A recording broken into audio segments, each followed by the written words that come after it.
Hey everybody, welcome back to the Live Ultralight podcast powered by Outdoor Vitals. Today we had an awesome adventure on the podcast and I'm really excited to share this interview with you from Ryan Van Duzer.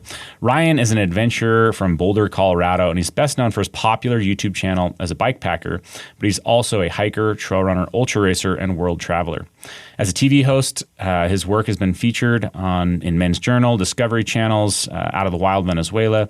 He's written books as a motivational speaker as well. It's just an incredible array of feats that he's done, such as bike packing or biking 4,000 miles from Honduras to Boulder. He's cycled across Cuba. He's run the famous Leadville 100 ultramarathon twice. He also has done things like take a 3-speed cruiser bicycle across the entire United States. But I love his perspective on life. I love his perspective on what he's hoping to accomplish with his time here on Earth. And I think you guys are going to really enjoy this as well. So if you're interested in bikepacking, travel, adventure, or just hearing a very positive person and influence in this world, stay tuned for this interview with Ryan Van Duzer. All right, Ryan, I'm super excited to have you on the show. You are a man who has traveled the world in so many ways. I was just digging through some of your content. It feels like you've been everywhere and experienced almost everything. I'm sure you have like a list of things you still want to do, but from the outside in, it's like, what has this guy not done? Where has he not been? But I wanted to ask, just to open up kind of that initial question of how did you get into this outdoor career you're in, right? I know that, you've worked on TV, you've done, YouTube, you've had your hands in a lot of things, but like, where did it really begin? Like, what was kind of your first paying gig to be an adventurer, I guess, a professional adventurer? Yeah, good question. Anyway, I'm psyched to be here. Thanks for having me on. It's fun to meet you and talk with like-minded folks who like to sleep under the stars and get out there. So this is fun for me. So I appreciate that. I would say my first paying gig was I got paid $50 an article to write for the Daily Camera newspaper here in Boulder, Colorado.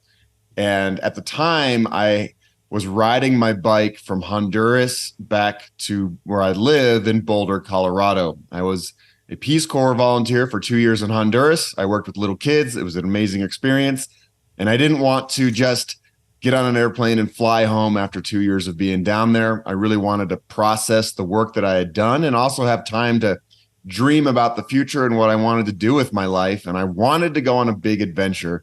So I decided to jump on my bicycle and leave my little village on a bike and ride it all the way home to Boulder, Colorado. And along the way, I wrote weekly articles chronicling the adventure for the Daily Camera newspaper. $50 a pop. That's big money down there, I'd imagine. Yeah, definitely. Oh, it's all I needed, man. I'm just, living off of rice and beans and, buying some fresh fruit drinks in the morning. So that's only a handful of dollars there. So I'm good. Yeah.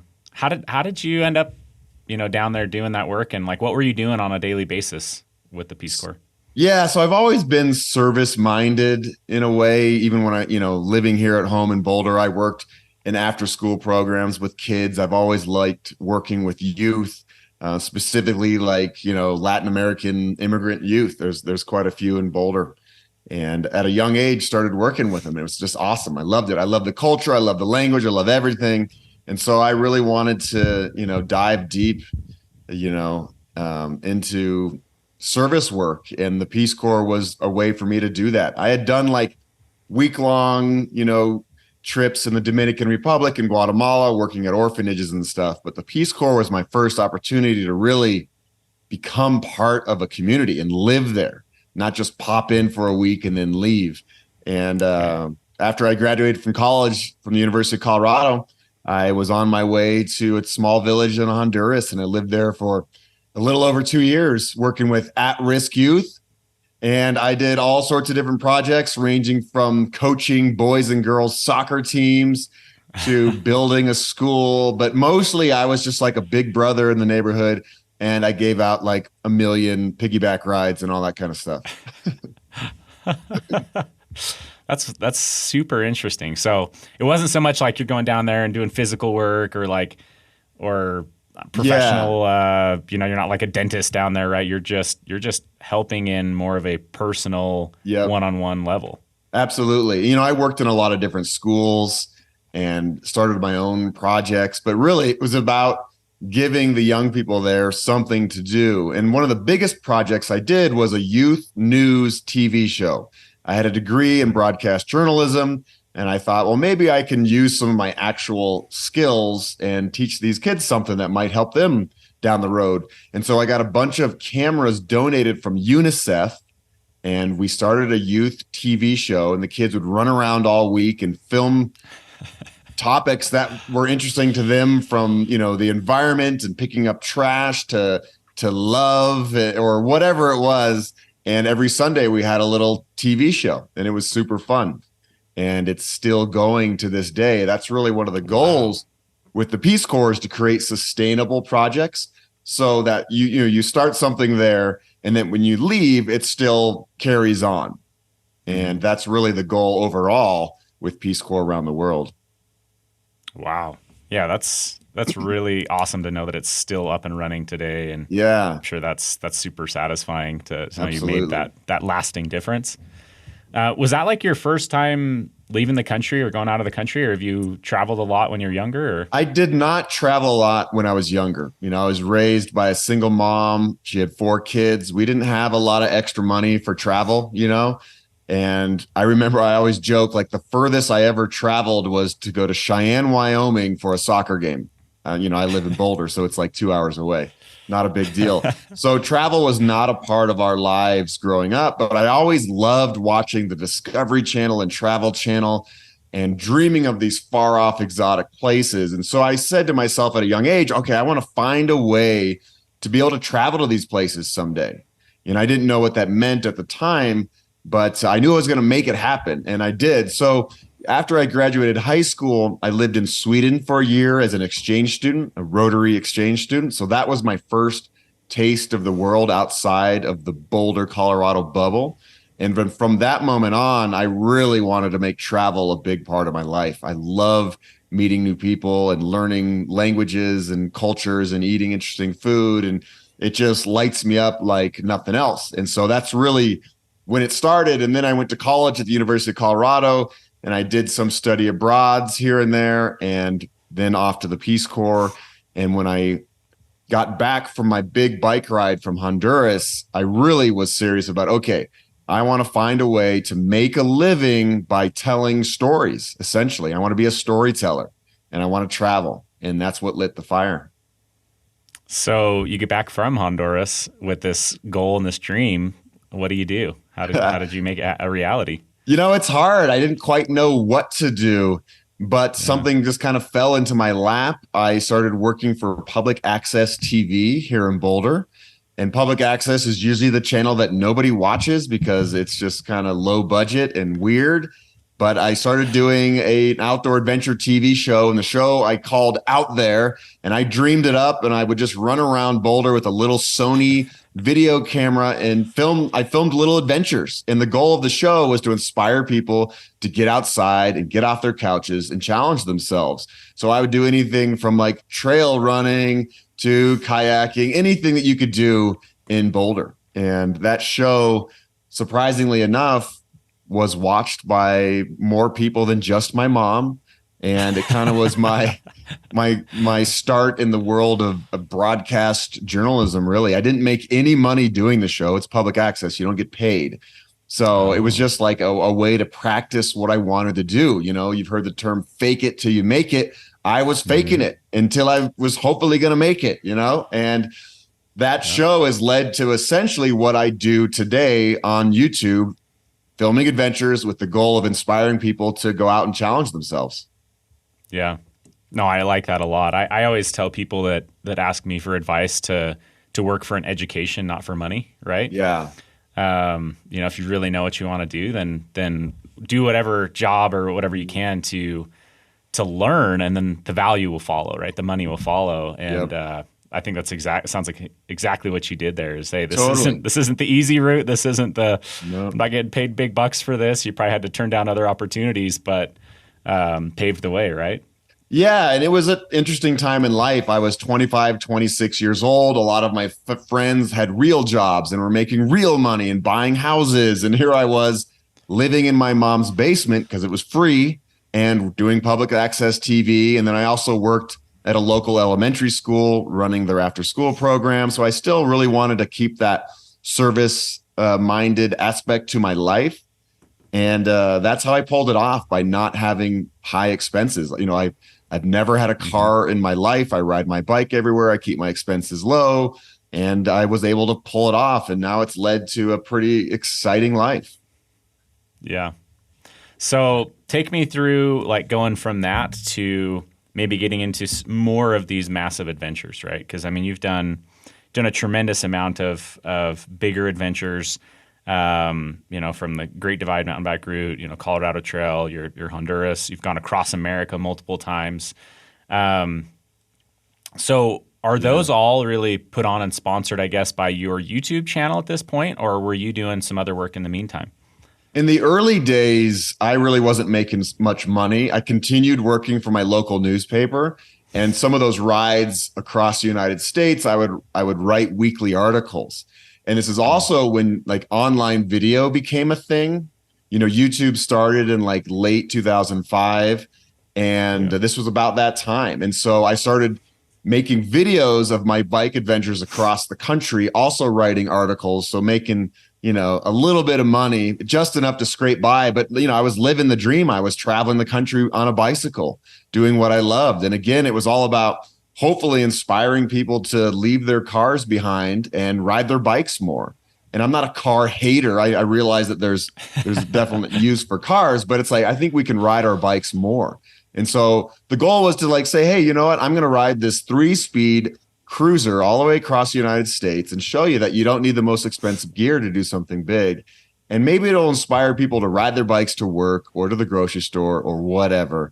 And that's kind of how it started. I was like, I'm just trying to like try a little bit of everything. I was a writer. I was making videos. I was trying to be a TV host at the same time. I really thought it'd be cool to be like a TV host for Travel Channel or Discovery Channel. So I was going to auditions and doing that whole thing. And I had some success in the TV world. I was on the Travel Channel.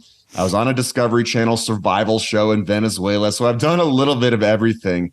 But right now, I feel like I've really hit my stride with YouTube because I get to share stories that I truly believe in. And I get to share my heart and my soul, the ups and the downs of adventures. And I absolutely love it. And I have direct contact with all of my viewers, which is something I didn't have in the TV world. People can comment, they can ask questions, and I can write them back immediately and help them on their own adventure journeys, which is pretty cool. Yeah. I think it's hard for people to understand how valuable that is from a creator standpoint to have that direct connection. Mm-hmm. Otherwise, if you're doing it, let's say the TV method, you film and your only interaction is with the camera, right? And like the crew that's there, but you're not really sure if you're having an impact. And, judging by what you've said, that's your whole point, is to have an impact, right? So I'm sure that's such a cool thing that's come from opportunities like YouTube, right? Absolutely. I'm so grateful for YouTube. For a long time, the pinnacle was to be a TV host. That's really what I wanted to be. Every day I woke up, that was the goal. Number one, I want to be a TV host. But now that I have this YouTube channel and this wonderful audience, I would never go back to the TV world. And it's mainly because of my contact with my viewers. I mean, the goal really is to help them out on their journeys. Yes, you got to make some money here and there, but really, I want to show people how beautiful the world is and that we can all challenge ourselves in some way, shape, or form. Yeah. Yeah. Well, I want to ask you what your toughest adventure has been. Just of all the things that you've done, what was the hardest one? The hardest one by far, without a doubt, was being on that Discovery Channel survival show. I'd never been through anything like that in my life. I've done ultra marathons, 100-milers, ridden my bike thousands of miles, but that is a piece of cake compared to trudging through the jungle and eating termites and grub worms to stay alive and sleeping, in rainstorms and just getting pelted with, water and bugs and all sorts of stuff. So that was the hardest. I lost like over 30 pounds in about a month. And Wow. it was, I mean, and really it's due to starvation. I mean, starvation is so uncomfortable. It's hard to explain, but it was absolute misery in the moment. Now that I look back on that adventure, it's very valuable. And there's some things I definitely learned about myself. And I learned that, we can always push ourselves a little bit harder as long as we keep our mind in the game and keep our mind kind of like thinking positively. But yeah, that adventure was rough. Yeah, no, I relate. I've lived in the jungles of Malaysia and eaten sago worms and bee larvae and some of that stuff. I mean, it wasn't for survival purposes. I mean, it felt like I was trying to survive sometimes, but no, it's super tough to do. Like, I can't imagine like all of those factors coming together at one point in time, right? Yeah. Like, to you, when you think about that particular TV show, like, what was the hardest element? Was it the hunger? Was it like the sleep depravity? Or was it like I mean, exposure? Or you said it well. It's a variety of things coming together at once. Hunger was the hardest. It was so uncomfortable because when you're not feeding your body, like nothing works well. Like your mind doesn't even work. I remember trying to like tie knots to put up tarps and I couldn't figure it out. It was almost like I was drunk. Like my brain just wasn't functioning. wow. And so starvation just affects everything and it really affects your mood. I'm usually a pretty cheery, positive guy, but I mean, there were some dark times out there where I just felt so deflated because your body just doesn't work. You can't do anything. And I'm used to being strong. I do these ultra marathons and they're hard, but there's aid stations every 10 miles with people like forcing food down your throat. So it's like, it's not that big of a deal compared to, sitting in the jungle for a month. So that was rough, So do you think, I'm very grateful.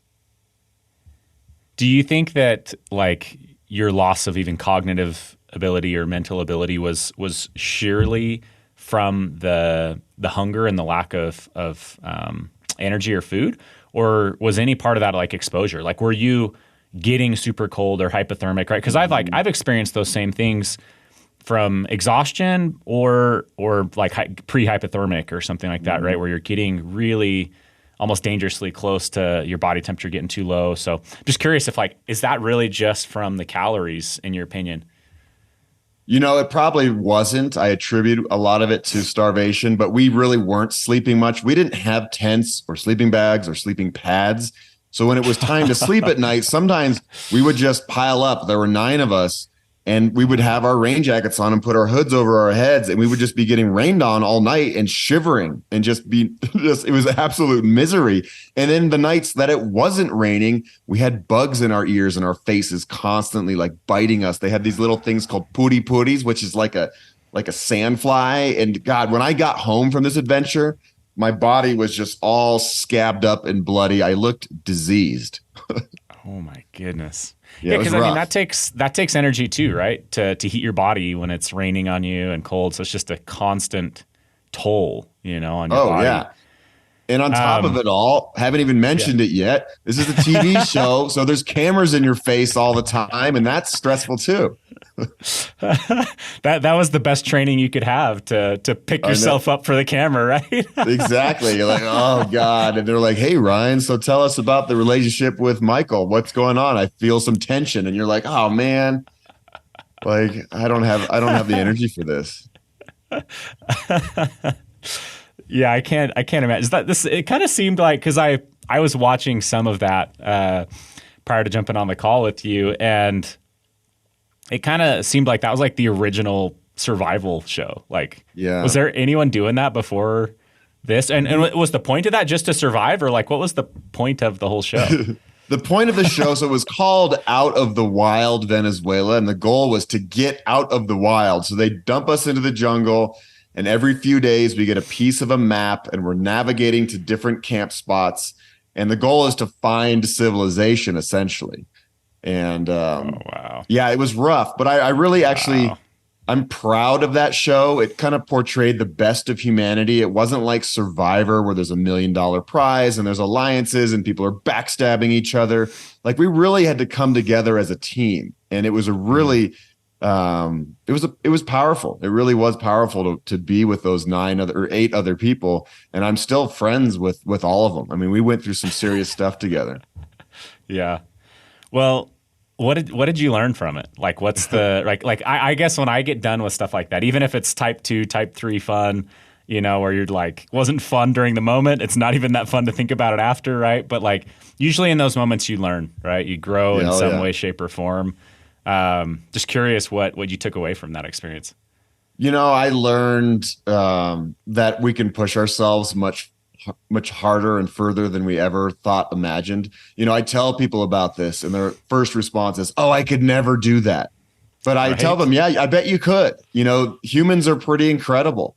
And as long as you have like good teammates around you and you're working together, like 9 times out of 10, you're going to get yourself out of a sticky situation. So that was a really powerful lesson, to not quit and to keep going with it and to support the other members of the team.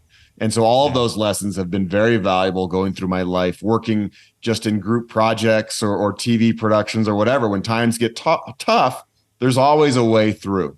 I also learned about our relationship to the environment and the humans, how we, treat our environment and what we can do to live off it. And that we don't need all of the things that we have in this modern world. I mean, we've made life so easy for ourselves that it's rare that humans actually go outside anymore and even just walk barefoot in the grass or anything like that, or even sleep under the stars, right? And so it really helped strengthen my relationship with nature and the outside world for sure. Yeah. I think that's, man, there's so much there to talk about, but I don't think I came from like a minimalist mindset growing up or anything like that. It was more like kind of the opposite, right? That's kind of what drove me to even get into business per se, was like, all my friends have these things that I would like, and you kind of drive into that. And so I think when I first started my career, there was definitely that element. And the more I get into things, the more you just realize that there's no happiness in things, right? Mm-hmm. And it's just all relationships and things like that. And so I've slowly, like, I don't know, like, I think it's just this constant battle for me of like trying to just simplify life. Mm-hmm. But in so many ways, it always comes back the other way. But I think personally that we have created our own problems. I think humans are so smart and our brains don't shut off. And so if life is too easy, we'll create problems, right? Like we'll create havoc for ourselves. And it's sad and it's crushing. And I've seen people do it around me and I've seen probably myself do it at times, but it's a huge factor. And so I really appreciate a guy like you who has nailed that down and can see that, black and white separation and you try to help other people with it, because I feel strongly that we just need more and more and more of that. Okay, so that was the one side. The other side, is this whole push yourself. This whole push yourself thing. I think back to like I was always kind of a hard worker and whatnot, but it wasn't until I was actually in high school and I played football and I had this coach who would just make us run forever. Like he'd make us run until basically someone would collapse, right? Like he put a few kids in the hospital. It was just, we thought he was off of his rocker. We thought he was crazy. Everyone thought he was crazy, right? But when I looked back at that later on, I realized that what he taught me was that I could push so much farther than I thought possible. And for some reason that's what really stuck with me from it. And then I feel like I've been able to kind of push that throughout my life. And what I think is one of the most valuable things that you could ever do for people is help them have that same experience, right? And I would say the medium that we're often trying to do it through is through backpacking. That's kind of our core business and our core thing. But we'd just love to hear your insights on I don't know if you found success, you feel like, in ways of helping people maybe push themselves and rewrite their own paradigms and rewrite their own limits. How does Ryan Van Duzer, Duzer? Duzer. I love your Duzer. You can call me Dozer too, though. That's cool. Dozer. How do you go about kind of that same thing with trying to inspire people? That's my favorite part of what I get to do. And now that I've had my YouTube channel for about 7 years now, my audience is bigger than it used to be. I get to reach a much larger audience. And I get emails every day from people saying, hey, man, I watched your videos and it inspired me to pull my bike out of the garage for the first time in 20 years. And I've now lost 30 pounds and I ride it every day to work. I never thought this was possible. Thank you for showing me the way, and I love those emails, and sometimes I meet people in real life that tell me these stories. And it makes me so happy. And, I also highlight a lot of ultra running on my channel. And that's a sport where you really do have to push your limits. Like everybody in an ultra race is going all out, and it's hard and it's scary and it's overwhelming. And I, chronicle a lot of my ultra races like the Leadville 100 or other things. And people watch them and they're like, wow, I would love to do that someday, but I can't because of blah, blah, blah. And they give me a few excuses. And so I like to help them out and be like, you know what, you can do this. I promise you can do this. You got to just train a little bit. You get your body ready, and then you can build up to an ultra marathon. I truly believe that most people can do this. And, I'll get an email after a year of chatting with somebody. They're like, man, I did my first 50 miler. It was the hardest thing I've ever done, but it's also the best thing I've ever done. And what it does is it builds confidence for your next adventure. And maybe not even adventure, but just life in general. When life gets hard, we can tap back into these moments where we've done these different difficult things. And we're like, okay, I know I can get through this because I've done this and this and this. A lot of the adventures that you and I choose, that's it right there. We choose them. We are voluntarily choosing to head out into the pain cave. But there are some times in life where you get thrown something your way where you don't choose it. Maybe it's an illness in the family or a heartbreaking relationship breakup, and it's hard. And so I think that what we do on a daily basis when we get out there, we're practicing for life, and it really helps us get through the tough times, in life for sure. Yeah. Yeah, I was just going to say that, I feel like I've been through some pretty tough physical things in my life, but they probably don't amount to more of the mental, emotional side of things, right? Yeah. Like how tough, which is it's bizarre, right? And I think that's part of the world we live in today, right? It's just that I don't know that was the case 100 or 200 years ago. Like it was just physically hard all the time and they didn't think so much. I feel like they weren't so wrapped up in like mental, emotional type stuff. But yeah, I think that's really well said, right? If you can, I have 2 kids, right? And I feel like one of the most valuable things I can possibly teach them is to learn to do hard things, right? Mm-hmm. It's like if you can just learn to do hard things and realize that like life is going to be hard, it can change your whole paradigm from being a victim, to controlling your destiny. And like with runners, I had a mentor of mine, he said he'd get up and run every day and he liked to run marathons. But he's like, if I get up and I do something really hard and it's the first thing I do every day, what I like is everything else that day is going to be easier than what I've already done. Right. Mm-hmm. And so it's like, for him, it was like this mental switch where, it's like, look, I know how to do hard things. I've done hard things today. I've done them yesterday, and I'm prepared for whatever life is going to throw at me today. Absolutely, man. I love that. So tell me about your absolute favorite adventure. Let's see. I mean, I've done so many cool things. Wow. It's hard to say. I mean, different elements of different adventures have been absolutely amazing. I would say my favorite thing to do in general is to connect with humans around the world. Like when I go on adventures, of course, I love to push myself. I love the challenge, and I love to see landscapes and beautiful things. But really, I love connecting with humans all over the world. That's my favorite thing. And I portray this a lot in my YouTube videos. I think my audience loves it when I happen upon somebody out in the middle of nowhere and they have an interesting story to tell, and I film it and put it on my channel. Like I love that. It makes me feel more connected to other humans around me and humans that are thousands of miles away in another country, and that we're all pretty similar and we have all the same desires, even if our cultures are totally different. So I'd say that's my favorite part of adventures is meeting people. So I'll go back to, in 2009, I rode a 3-speed New Belgium cruiser across the country.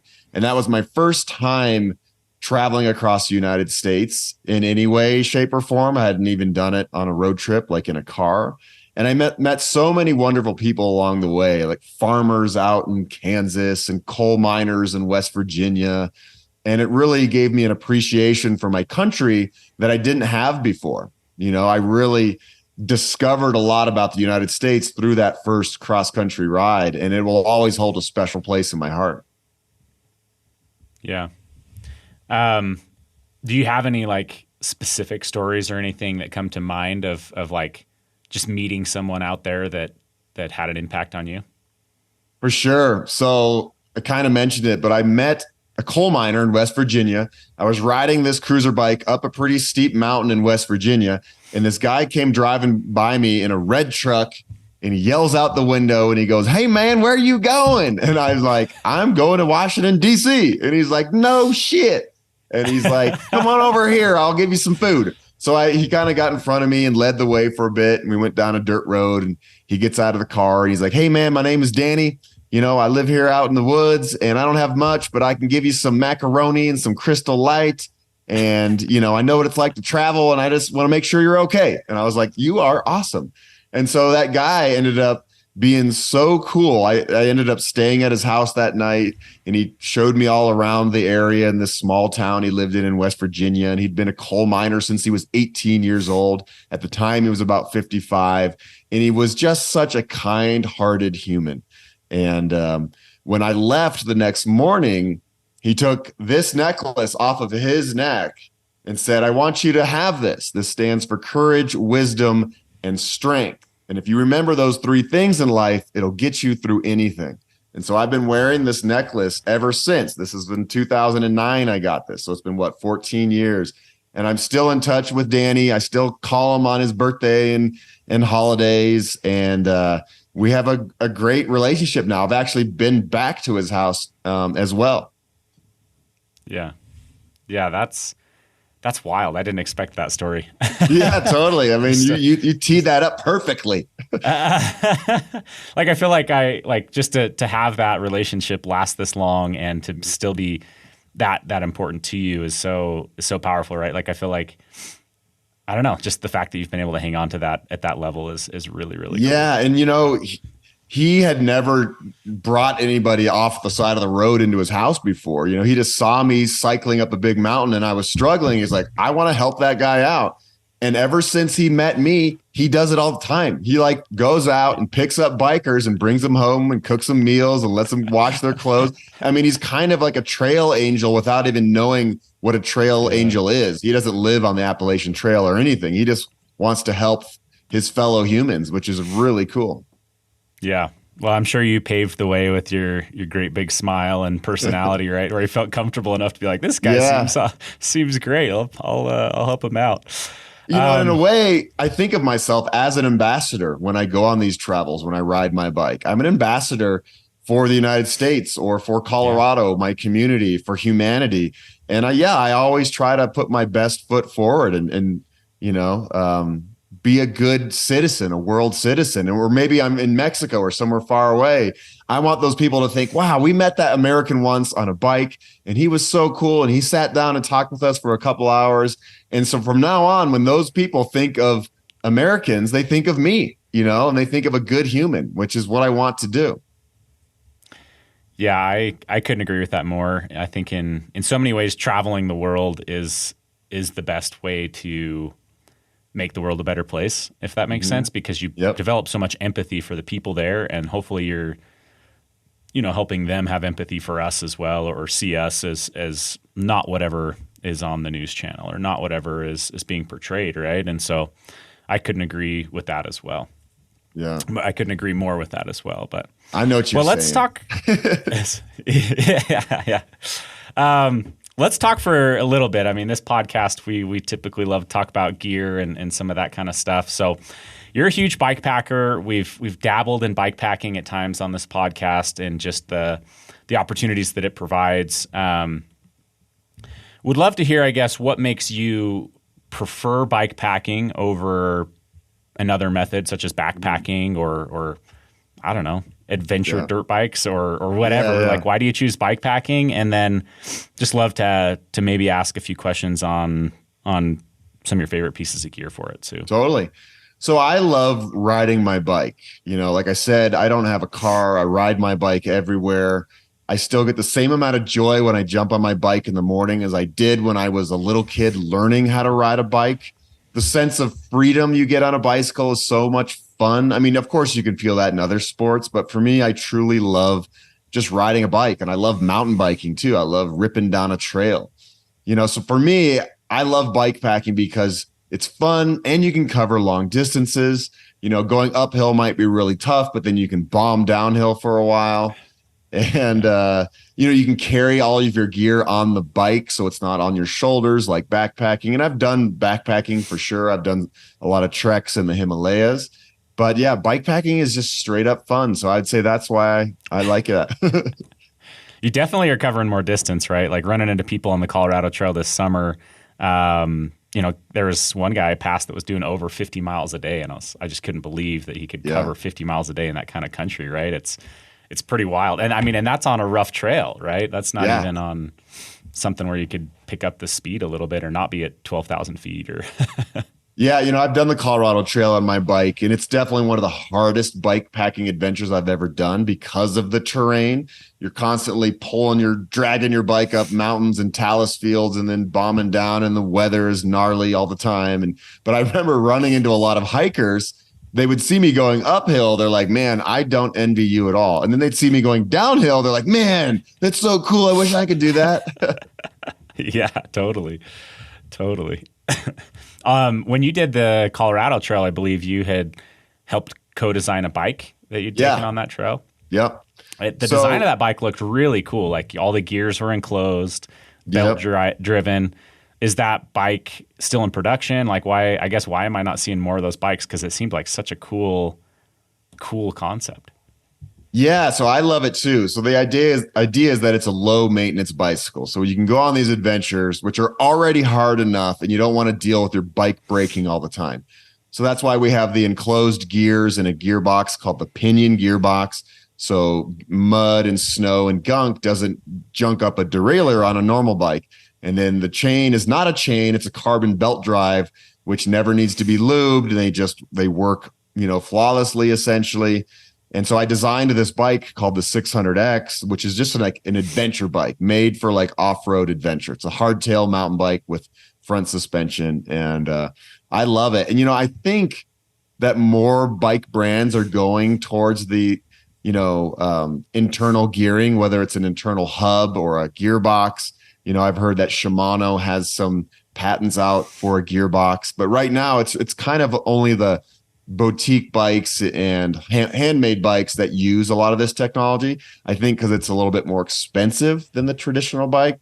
But yeah, I think we'll see more of it going forward.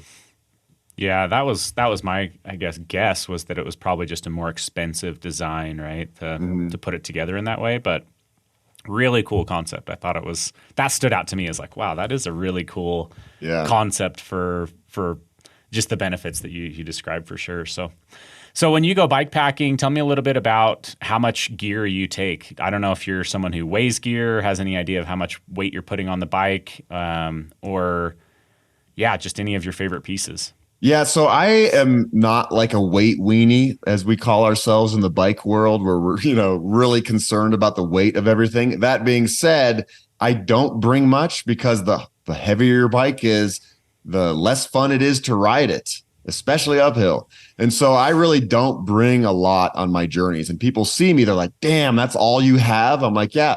But I also have to remind people that I have 2 different cameras, and I have a drone, and I have all these batteries and chargers. So that's where a lot of my weight comes from. As far as, gear, I have like a Nemo 2-person bike packing tent that's made specifically for bike packing. The poles, fold down much smaller so they can fit on your handlebars, which is cool. I use, Thermarest Uberlight sleeping pads and, Vesper quilts made by Thermarest. So I like to use some light gear here and there.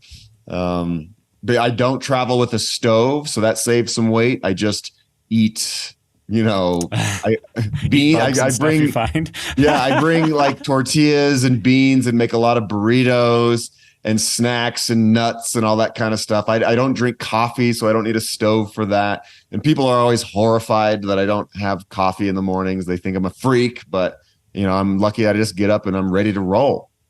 Yeah. You're a vegetarian, right? So that Yep. probably helps you to not need a stove, right? When I think Yeah. about it, like so much of what I'm heating up has meat in it, right? Yeah. Yeah, and so I just live off of pretty simple stuff. And on a bike, again, you might be 70 miles into your day and you're like, I'm starving. I'm going to go 7 miles off route a little bit and go to a restaurant, whereas that's a bit harder to do when you're backpacking because 7 miles takes way too long. Yeah. Yeah, exactly. No, that's super interesting. What kind of bags are you using? Are you wearing a backpack or are you getting it all on your bike? So I've kind of changed throughout the years where I've done the camelback thing and then I go away from it. But now I'm kind of back to it. I have an Osprey Raptor 14 hydration pack. It holds 2 liters of water, and then I can carry my drone in the backpack because I want to protect it. If it's on the bike, it's kind of getting slammed around a bit and it's pretty delicate. So I have my drone in there and some other things. As far as bags go, I have a full frame bag that fits the whole triangle. And so I put a lot of my heavy stuff in the middle of the bike to keep the weight way down in the center to make riding a little bit more, I guess, efficient. And then I have a rear rack on the back that has like waterproof dry bags. And that's where I put my camping gear and clothing. Yeah. And then the tent goes back there as well. Yeah. Seems pretty streamlined if you can get away with just a 14-liter backpack on your person, right? So Totally. yeah. Well, what's next? You got some big adventures planned, or have you finished a lot of them for the season? I mean, when I looked at your YouTube channel, which I would highly recommend people go check out your YouTube channel, it's just so many adventures. Like, Yeah. you just seem like you are out there a lot, right? Yeah. So, I try to get out as much as I can, but it's hard because I'll go somewhere for maybe 2 weeks and film like crazy. Then I come home and then I spend a lot of time editing for my YouTube channel. And then when I'm done with that, then I'll head out again. So a lot of times I don't have these adventures planned out way in advance. This summer, I was in Sweden riding from above the Arctic Circle all the way down to the bottom of Sweden, which was 1,300 miles, which is pretty far. And did some other adventures this summer. And this fall, I'll get back out there. I don't know exactly what I'll be doing, but I'm always riding my bike or running or doing something fun. Yeah.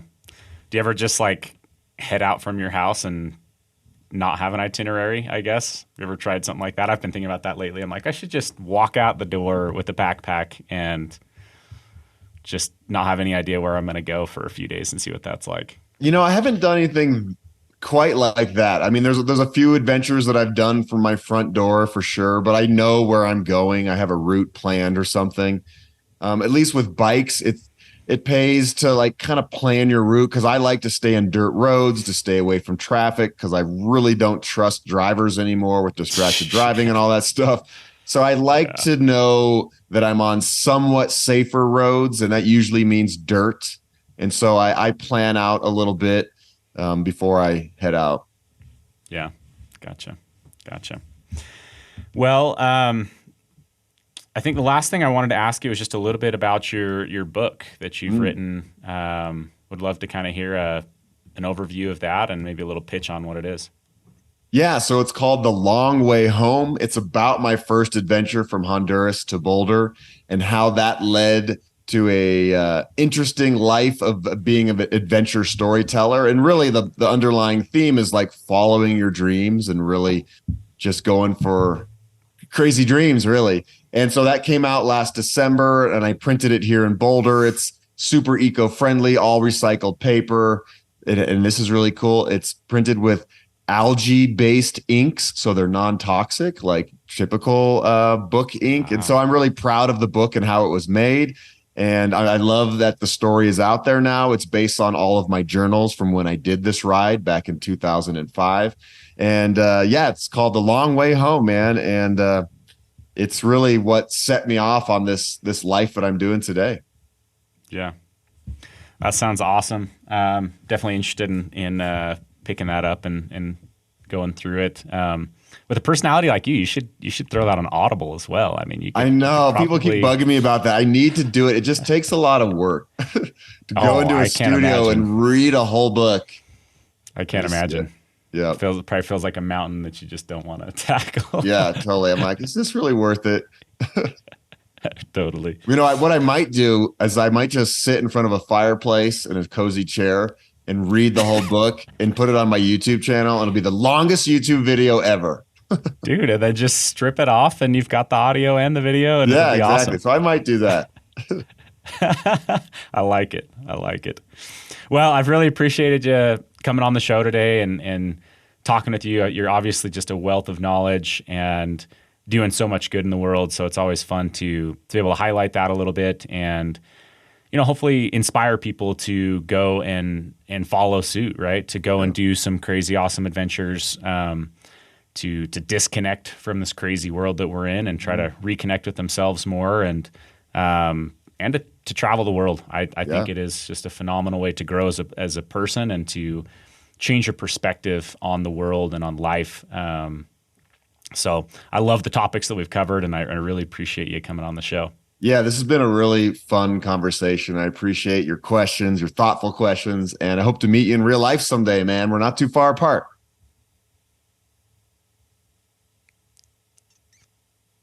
I lost you there for a second. Oh. Yeah, no, I would love to meet you as well. Hopefully we cross paths in the future for sure.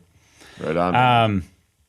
So real quick, just maybe let people know the best places to follow you and so they can get in touch with you and start following your adventures as well.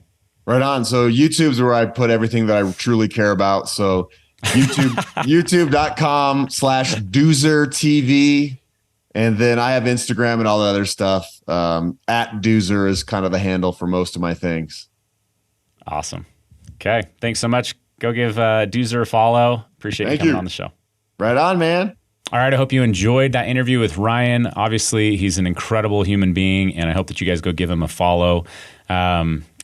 Appreciate you guys being here listening to the podcast. It helps us with our purpose, which aligns very much with Ryan's, which is to just help you guys get out there and stay mentally, physically, and emotionally healthy. And our tool to do that is to get out into the wild. So if you need any gear for that, obviously head over to OutdoorVitals.com. Check out some of our newer pieces of gear that have come into play. We're happy to help. And there is a way to acquire that gear at some big discounts through our Live Ultralight membership. So if you have not heard of our Live Ultralight membership, go check that out. It's a huge win-win. Even if you're just going to be buying backpacking food or water filters, it's a great way to save money.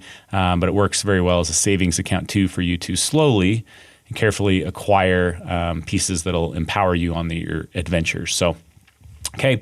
Really appreciate you guys being here. Make sure you have subscribed to this podcast. That helps us out, as well as rate and review this podcast. That helps us out as well. And we'll see you guys out on the trail or in the next podcast.